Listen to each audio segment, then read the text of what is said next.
અત્યારે તમે બસ બેબીની વેઇટ કરી રહ્યા છે આજથી સવારથી, અને હું કહેતી આવું છું કે આજે આપણા માટે ફંક્શન છે, તો એ બી એટલું જ એક્સાઇટેડ છે, મન કિક માર કરે છે અને કહે છે કે આજે આપણું ફંક્શન છે.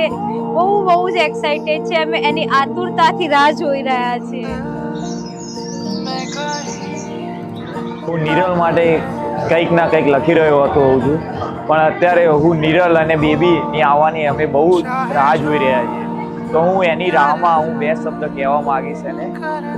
રાહ જોઉં છું તારી આવવાની, હૃદયમાં તરંગ છે આશાની, હાથોમાં ધરીશ તારી નાની હાથે, જીવન મારી બની જશે નવી વાર્તાની. અમે એને નિરલ ખૂબ એક્સાઇટેડ છે કે બેબી અમારા લાઈફમાં આવશે, અમે એને સારો એવો પ્રેમ આપીશું અને અમારે જે ઈચ્છાઓ છે એનામાં બધી જ ફૂલફિલ થશે.